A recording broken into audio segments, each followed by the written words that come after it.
Welcome to the Deal by Me podcast, where we ask guests to tell us your story. Hello there, this is Dr. James W. Smith, your host. We seek to transform lives by encouraging and inspiring. Someone encouraged and inspired this host, a former lawyer, gambler, inmate, and his life was transformed. The same can happen to you. So when you listen to any of the Deal by Me podcasts, please support this podcast with a donation or a monthly recurring amount for as little as $3. If you're viewing any of the podcasts on YouTube, please subscribe. To supporters of this podcast, we say thank you. Check out my encouraging, inspiring, and transforming books. I'm available for speaking engagements, in person, and virtual seminars, so please contact me through my website, www.dealbyme.com. I have with me Carina Gardner, who is a well known fabric and die cut designer. Her kids' brand, Minnie Lou, has sold products for Nordstrom, Peak Clothing, and 500 independent retailers and museums in the United States. Her popular Make and Design podcast teaches aspiring designers how to make the transition from crafter and hobbyist to profitable designer. Oh, what an awesome guest we have today, and I'm excited to have her be a part of this podcast. Carina, again, thank you so much for being a guest on this podcast. And I want to ask you if you would just share a little bit about yourself and tell the listeners of this podcast where you've been interviewed from. All right. So I am actually in Utah. So I'm in Salt Lake City, Utah. I didn't grow up here though. I've only lived here. Well, I've lived here for about the last 12, 13 years. My PhD is from the University of Minnesota. So spent some time in Minnesota and I grew up in Tennessee. So been in the South, in the West, and in the Midwest, and it's been really great. Currently, I own and run a design program, and it didn't start that way. When I was working on my undergraduate degree, I was in communications. And the reason I was there is because I didn't feel like I was incredibly creative and definitely not a phenomenal artist. And at the time, I thought that being an artist or a designer was about being innately gifted or talented. And what I decided to do when I finished my communications degree is I really wanted to get into advertising. I really liked it, but I wasn't really a great wordsmith. And so I think I was just like, I don't think copy is for me, but I really had a good overall vision for what needed to happen. And so what I decided to do is go get a design degree from for a master's degree, thinking that would help me become a better advertiser. Mm. And so it was kind of like a roundabout way to do things. I went and got my design degree and fell in love with design. And the big thing that happened to me is I realized that design was learned, that it wasn't just an innate gift. Are there people who innately can see things and make things beautiful? Yes, they can. But you could also learn it. And we teach it in a 4-year university for that very reason. And so I went on to get my master's and my bachelor's degree. I taught at the University of Minnesota for 5 years. I also taught at the Arts Institute for a couple of years. And during that time, I had married my husband and we had a couple of kids. We have 3 now.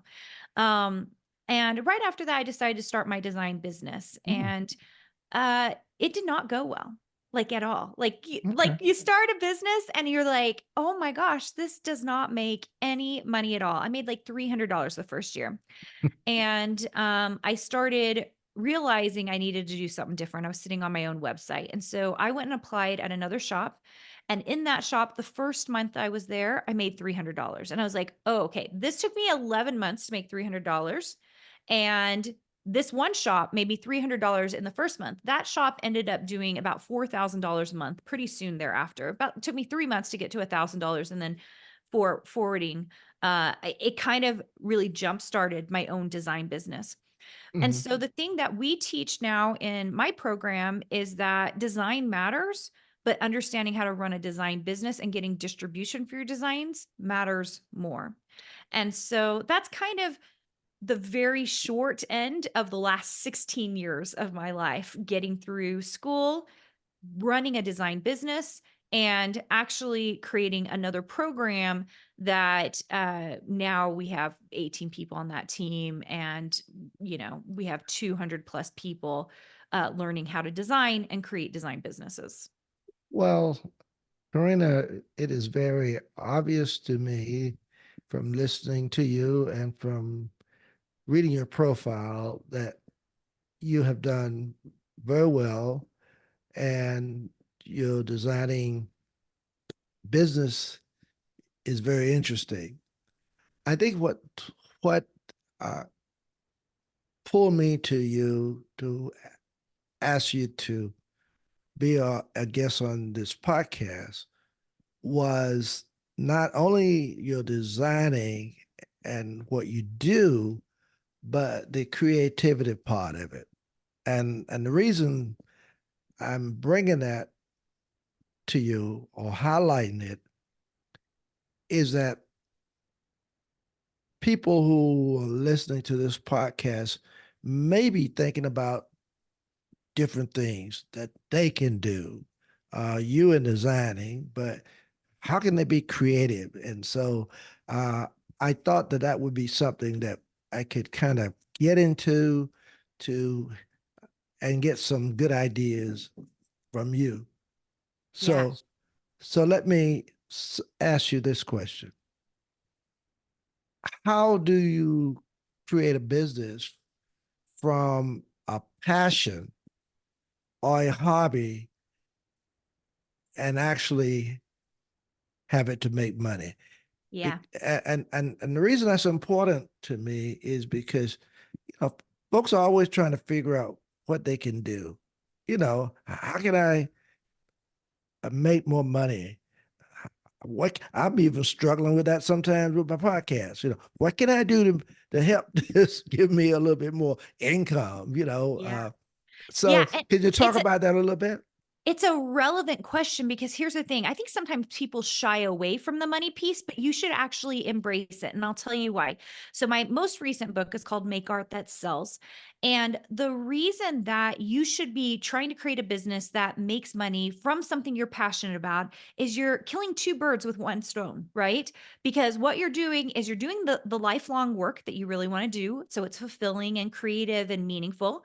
And now you don't have to also go to a job to make money doing it. And we Mm-hmm. see this with artists. And I know not everyone here listening is an artist, but you're going to understand these lessons. But let's talk about Vincent van Gogh versus Picasso, right? Mm-hmm. Picasso was able to make money from his work. So guess what? He created 50,000 works during his lifetime because he could spend all his time making work. Right. Vincent van Gogh really suffered from a lot of mental issues and other things, and really didn't make very much money in his lifetime. And so he struggled to get supplies. He struggled to get canvases just to do the work, right? And Mm-hmm. so he didn't produce nearly as much work as Pablo Picasso. And so if you can figure out how to make your passion, your career, that creativity piece, and can make some money from it, number one, that is a really important thing. So people ask me this question all the time. How do you take your passion and have it make money? And they're really, I think about it in three ways. Okay. The first one is creating the product and selling the product. So if you love, and I always use this, I don't know why I use this, but if you love making jam, okay, maybe you're an expert jam maker, you know how to can it, you have amazing ingredients. I used to go to like a local something or other and buy someone's, like, they made like this beautiful jalapeno raspberry jam that I loved. It was amazing. And I couldn't find that in the regular stores, right? Like, it was really a specialty item. So the first way you can do it is take the thing that you know how to do really well and you turn it into a product. Okay. Now, this can be as little as you selling it at wholesale markets or like a mom and pop shop near you, right? It can be as big as selling in Nordstrom, selling in like, so this goes from like you make a few $100s a month to millions of dollars a month. And this is the way most people think about making money. They Mhm. take the thing that they're really good at, the creative thing. If you know how to knit, right? And you knit beautiful blankets, you can sell those blankets, right? So you make the product and you sell the product. Mm. So that's one way. Okay. So you take that passion, you turn it into something that you can sell. The second way is to educate. And people don't always think about this, but I think it's come into the horizon with COVID, especially when people started going, I want to learn how to make amazing cookies. I want to learn how to create a book or write a book from scratch, right? So you start learning all these things. So the second thing you can do is create education for people. And so this can be done in the form of an online course. It can be done in the form of teaching at a rec center in a community situation, right? In person. But the education piece can be a money making thing on its own. Now, when you sell a product, so first level is selling a product, it's usually the least expensive, right? So if a bottle of jam is $10 that I buy, right? That's going to be different than education because I can go back and buy more jam, right? So I'm continually consuming that product. But if I go in and I educate someone on something, the goal is that they know how to make it. So it's got to be a higher price product. So maybe it's a $200 product because it's a $10 jam jar versus 100. I mean, this is not Mhm. real pricing, but you get what I'm talking about, Mhm. right? So when you give education, it has to be higher. That's why our university systems can charge what they can, right? And why you can charge more if you are teaching online or in person with people. Okay, so that's second level. Okay. I find that people love these two levels. I Mm. certainly do. I sell products. I love selling products, and I love educating. So I like both of those things. The third level is a little bit higher and more difficult to get to. We call it like expert or licensing or certification, and so it's kind of taking not just that education piece and just leaving it there. It's like making sure people are certified and able to actually practice it correctly. Think Mhm. about nursing school, right? Like you come out and people have gone through and made sure that you actually can be a nurse, right? So that's another tier of it. Now, at a level, I'm trying to think of like in our space what we see like life coaching schools, right? Like Brooke Castillo School has a certification to it. We do a certification in Design Suite where you become an expert at it, but we've checked your credentials, make sure that your portfolio looks good. And so we're saying that you can do a good job for someone, right? Universities do it with degrees, right? So I think those are the three levels. And honestly, I've just mentioned a few things, but it can Mhm. be literally anything. What do you really love doing? Turn it into a product, turn it into education, or turn it into certification. You know, I'm sitting here smiling because I, I have my wife laughing at me. I I bake apple cobblers on apple pie, and she always talks about how good it tastes. She says, I love your apple pie. I love your apple cobbler. And I tell her, I said, I got to find some way to market this. And then she laughs at me. But I'm going to tell her now I talked with a creator who's telling me I can do this. Yeah. So At it's any one kind of those levels, right? Like you could have certified people who can make your specific apple cobbler a certain way and you could certify them, mm, right? Or you could educate people on it or you could sell the product. And I will say all levels come with their pros and cons, right? You can only imagine, right? yeah, oh yeah, sure. But it's so interesting just uh, listening to you as you talk about it because most people don't think about the creativity behind it. And that's the part that I'm just so interested in as I talk with you, because I know that may be people out there listening, who've got all kind of ideas in their minds. Oh boy, if you could just get some of it out of them, it it would be a fortune that that you could make, but they have not learned yet how to bring it to fruition and how to make money from it. And talking with you, you have educated and is educating them to that point where look, I can do something with this. So I like that. I want to ask you this question, and and you basically, I assume, online. Am I correct about this with what I you do? yes, we do Okay. everything. My entire team is online, but I will tell you when we so I still own Mini Lou, but it's a physical products company and now Okay. it's a digital products company. When we did that, it was not online because it Okay. was we had a warehouse and if you're shipping to Nordstrom, you're working with China and Hmm. printers here and getting everything shipped to your wholesale site. So it was more of a tangible company. So I've done both. And that company, every employee who worked there was in person. My current company, the main company I have a couple of companies, Design Suite, it's all virtual. So that means every one of our people we educate are everywhere all over the world. And my team is everywhere in the world. So it's Okay. insanity all the time because Okay. everyone's online talking to each other. Mm. Well, I hear you as you talk about it. When you were talking about it at the beginning, you mentioned about education, educating yourself, and obviously online education and university education. So I want to ask you this question: what does online education do that university education currently is not doing? Yeah, this is such an interesting question. And I wish I could tell you guys what we're doing in the next 3 years, but I can't. We have like a Okay. secret going on right now. But I'm going to tell you this this is what we're seeing. And this is my concern about education because I've been in both, right? Hmm. So I was a university professor. So I know what happens in the academic level. There is still a lot of value for a lot of reasons in university education. First of all, you get degrees. Second of all, it helps you socially, right? Like usually there's a time of life to send your kids to college Hmm. because they're learning socially how to do these things. There's also a lot to be said about especially specific degree areas. Like, so I have a daughter who's in animation and she's getting a lot of animation classwork that she's really learning how to do things. So she's ending up with a very technological skill. This is the piece that university doesn't do. It Mm. doesn't tell you how to get a job. Very often they don't show you how Hmm. to write a resume. Hmm. They don't tell you how to own your own business because universities aren't set up for that. They're not building entrepreneurs. They're building little workers for the Hmm. workforce, Hmm. right? I love that. I love it. Yeah, so the online space is really interesting because it's kind of filling that need.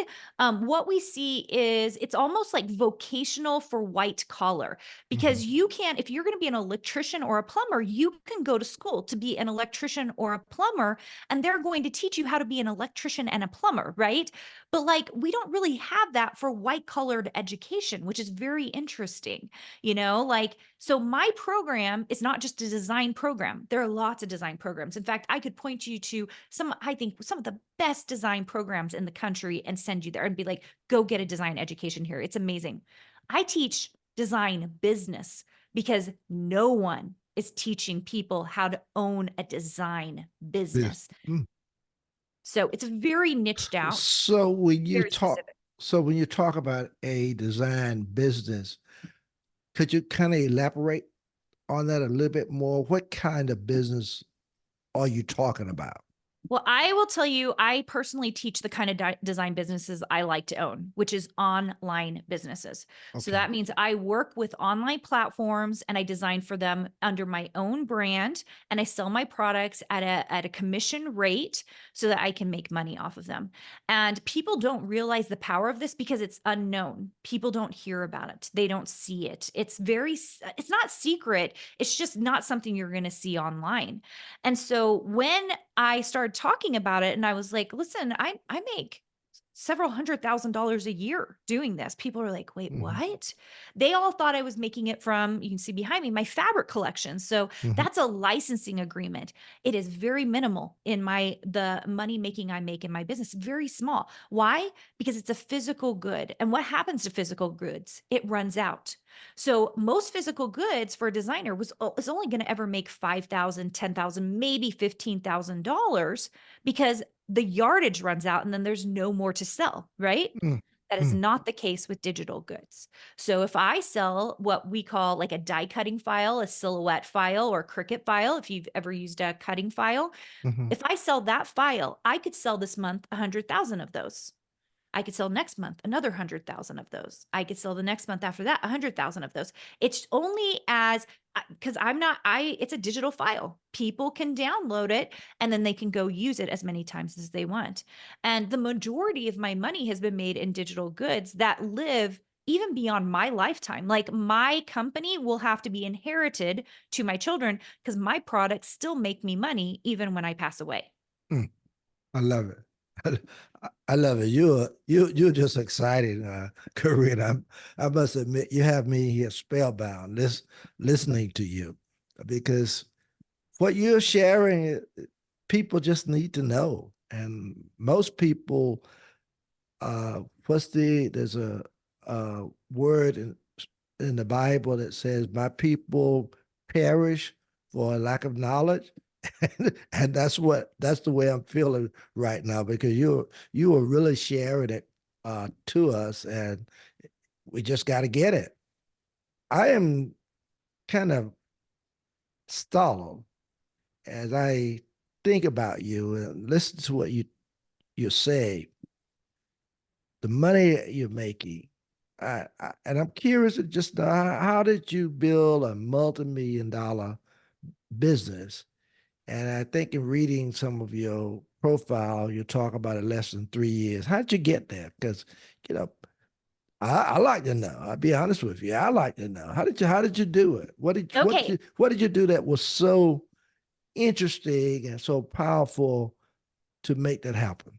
Yeah, I'm like probably the most blatantly honest person ever. I'm going to tell you it's a magic of timing, opportunity, and luck, right? A little Okay. bit of all those things, but Okay. also just doing the work. Most people I find just don't do the work. And I'm going to tell you the work that you should do. Like for you, you're a podcaster, it's to Mm-hmm. make more podcasts. For me as a designer, it's to make more designs, right? Mm-hmm. And then it's about distribution. And that's why I mentioned that at the very beginning, because I didn't make very much money until I understood distribution. So the main thing I teach to all businesses, like I talk to lots of creative entrepreneurs, they'll come talk to me about what they're doing. And I'm like, do you have an exit strategy? Do Mm-hmm. you have a distribution plan? They're like, no. And I'm like, then we have a problem. Do not make that product until you know how you're going to get it distributed. And Okay. this took me a long time to figure out. But let me just tell you, this will help you in terms of timeline. So I've been in business for myself for about 16 years.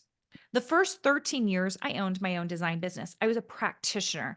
So I made products, I made mistakes. I have 9 platforms now. I've worked for a lot of different companies. I made lots of stuff. I was the creative director of a scrapping company. So what I was doing during that time period, I was making multiple 6 figures. And I kind of got stuck. And I'll tell you the number is 250. $250,000 is a Mm-hmm. stuck number. Mm-hmm. It's like 0 to 100,000 is the hardest by Mm-hmm. far. I'm going to tell you right now. Like it took me a long time, like Mm-hmm. 4 years to get to the 100,000 month.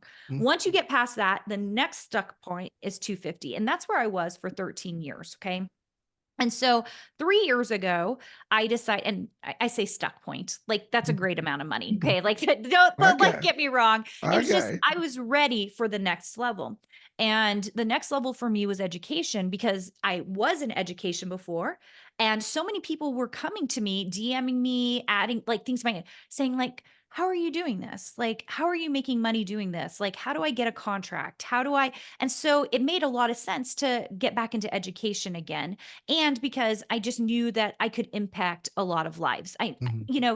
I think there's a lot of impact in design itself, but I knew that if I could teach people to do what I was doing and they could start making money to it as well, I was like, first of all, the design industry would be beautifuler. And I was just like, and I could impact that.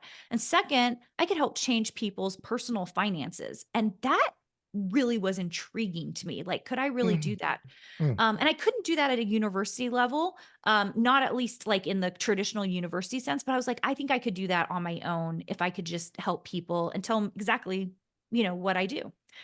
So 3 years ago, I basically became practitioner to CEO. And I think this is one of the best ways that people can go from 6 figures, multiple 6 figures, to the millions, because you can start impacting people in high value ways, right? If Mm-hmm. you can get someone to go from 0 to $100,000 in their own life, how much is that worth to them, right? That's actually worth a significant amount of money, Mm-hmm. because then they know they can continue to do that for the rest of forever, right? And so I kind of opened it up. I actually did it really inexpensively for 6 months, and I was just like, "I'm just gonna teach whoever wants to come, I will teach them. This is the price," and I started teaching them. And then they slowly and surely really guided me on where the program went because they would say, "Karina, um" I just wanted to teach design and business. They were like, "Karina, we would love to have a community where we can talk to each other." And I'm like, "What? Like, huh? What do you want?" And they were like, "Yes, can we talk to each other?" I was like, "Fine." So I made them a community. Like 3 or 4 months later, they were like, "Karina, we like would love to see each other and like have meetings together and like talk about our design work." And I was just like, "What? Okay, fine." So I just like kept doing what they asked me to do. And then slowly and surely we started building it out because here's the thing about being an educator, I think. It's like the chocolate carrot. You know that they need the vitamins and minerals for the carrots, but you have to almost dangle the chocolate in front of them first because they won't eat the carrot. And even though I know what they need some incentive and motivation before they're willing to do the things that are a little bit harder, right? It's Okay. not fun setting up a website. It is not fun. They just want to design, they want to make the art, right? And so what I basically did was I made the program as fun as I could. Like it was fun to have community, make friends. We know people who go on vacation together. Like Mhm. we were just like, make it so fun that they love enjoying and being together and they see all the cool creative things they're doing. And while we're at it, we teach them to be consistent. We teach them Okay. to make websites. We teach them to have newsletters. We teach them to be consistent. We teach them to be good designers and to up level their design work. We teach them all the vitamin and mineral parts and it helps it because it makes it a little bit more fun. Karina, you're just awesome. Tell, as I said to you earlier, I'm a pastor for 32 years. And one of the things I wanted to do when I retired was to start a podcast that I could encourage, inspire, and hopefully transform some lives. You've been an awesome guest because what you're doing is really what I'm all about. So if there are persons out there who are listening to this podcast who have some creative ideas, who who in their head it's probably been there for a while, they just haven't been able to do anything with it. What would you say to them that would encourage them, give, that would inspire them, that would hopefully transform their lives? Is there a word that you would say to them? I don't know that there's a single word, but I'm going to tell Okay. you guys this. If 3 years ago someone had told me that I would be building a multi-million dollar business right now, and if you saw the stuff that's already even in the works that I can't talk about right now, but if you had told me that 3 years ago, I would have been in total and complete disbelief. Okay. Everybody thinks that it just comes naturally, but it doesn't. One day you are doing one thing, and the next day you have a great idea and you decide to implement it. And Mhm. that implementation of that particular thing could completely change not just your financial life, but also your mindset, your family life, the legacy that you leave. All of those can change literally in an instant. And it has in my life. Mm. And I'm going to tell you, especially as a girl who comes from a very like first level generation immigrant. My mom's Chinese. Um, my dad was the first kid to go to college. So like me going to college was even a big deal. The fact that I got a doctorate was just, you know how that is. Mhm, Like when mhm, you're the first generation to do that kind of stuff, I can tell you if I remember in college thinking if I could just make $80,000 in my life, like that would be making it. Like that would be so huge for me. So 3 years ago, if someone had said, "Hey, Karina, like you're going to do these crazy things. Like you're going to have a multi-million dollar business. You're going to be hiring 18 people to work with you. You're going to impact all of these lives." I would have said, "You are nuts. That is not me. That's not me doing that." And I'm just going to tell you right now that the very thing you are doing today is continue to figure out ways to make changes in your life where you can make impact because the money will follow. mm. The money will follow. Well said. Well said. I do appreciate you saying that, and I hope and trust that listeners are taking all of this in. Listeners, don't go in place. We'll come right back with a few more questions of Carina. But first of all, I want to ask Carina, how can listeners of this podcast get more information about you? Is there a book or website, or just give as much information to them as you possibly can? Well, if you just want to come see what I'm doing, carinagardner.com, like there's fabric lines, SVG lines, my courses, you can go see all the things I'm doing. But I would love to give your people something fun and free, especially if you guys are really working through your creativity. So my recent book, it's called Make Art That Sells. I have another book Okay. called Design, Profit and Prosper. Both of them are on Amazon. But the reason Okay. I'm telling you guys about this one is because there is a class with it that I want to give you guys for free. So if Okay. you go to makeartbook.com, and the first link is to the book. If you don't want the book, don't worry about it. It'll just Hmm. take you to Amazon. The second link on that page is to my masterclass. If you click on that, use the code MAKEART. Do not pay for it. Use the code MAKEART, and it will access you 6 really fun lessons. It'll get you a worksheet so that you can learn about the formula we use. And even if you're not into art, if you're like, I'm not selling art, Carina, or you're not selling design, that doesn't matter. We use the exact same formula. I have a daughter who's a creative writer. She likes fiction, fantasy books. And we use the same formula for her. Her product in the formula is books. So just Hmm. change your product. Your product might be podcast. Your product might be sermons, right? Whatever the final product is, you're going to put that in. And then all the rest of the formula you're going to work through so that it makes sense for you, so that you can learn how to make whatever it is that sells. Well said. Well said. Thank you. Thank you so very much for that information. A couple more questions I want to ask of you, Karina. What are things you would suggest to those thinking about uh, starting a creative business? Is there anything that you would suggest? I would say when every time I start a business, I do a couple of things. Okay. The very first thing I do is I question who's going to buy this, which Hmm. it's like I kind of said it in that way because you kind of go, is anyone going to buy this? I don't like, is this even a viable idea? Right. Okay. Hmm. Let's take your example of apple cobblers, right? So like, is anyone going to buy this? Okay. Hmm.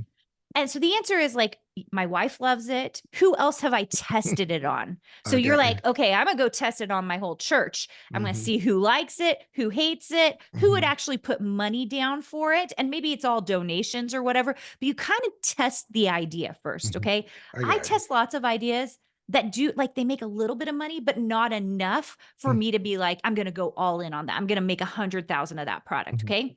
If it is a viable product, okay, and I can tell people like it, okay, then my second question is, how do I distribute it in a way that it hits as many people as possible?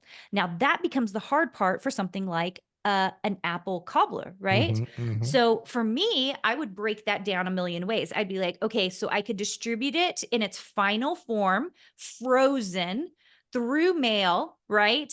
Like, and okay, that would be a distribution method. Okay, maybe a second one is I just provide all the ingredients plus a recipe card and I mail that. Okay.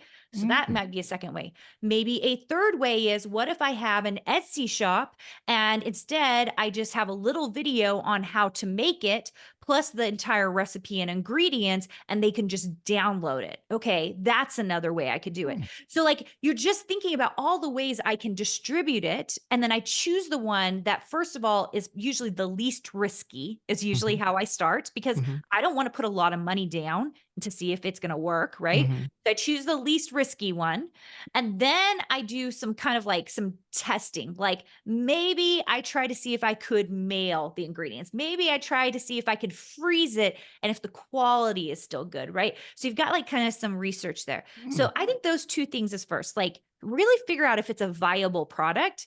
And then the second thing I would do is I would just figure out all the ways to distribute it and then choose the way that's going to make the most sense for me. Wow, wow. You're excited, Karina. You are very, very excited. One more question I want to ask you, then we're going to uh, close the interview. But why did you decide to start an online program? I know people want to know that. Yeah, I felt like I could reach the most people. That's really Okay. what it is. Could I have chosen to, in fact, I always said, when I was done with designing that maybe I would go teach at a university nearby and impact 18 to 24-year-olds that way. Mhm. Um but I felt like if I started this online program, that I would be able to hit more people, and I have, because we have people in Australia and people in Canada and people in Great Britain, and, eventually, at some point, I would wish we would be multi lingual, so Mhm. we do actually have a couple of people in South America who speak English, and I just think in order to get to the right people, you really do online is a really beautiful place to go. And then remember when I said low risk? Mhm. Low risk, right? Because if I started it and it didn't work out, I didn't have a lease to Mm. a building, right? I hadn't hired teachers to come and work for me specifically in those areas. It was low risk, right? So I was like, the worst that could happen is everybody hates my program. They don't learn anything from it, and I just close it down. Low risk. Mm. I love it. I love it. Well, Karina, you've been an awesome guest, and I want to express my appreciation to you again for agreeing to be a guest on this podcast. And I am certainly that listeners of this podcast will benefit from what you have had to say today. We are so gracious and so thankful to you. And there you have it. Until next time, peace and blessings be with each of you.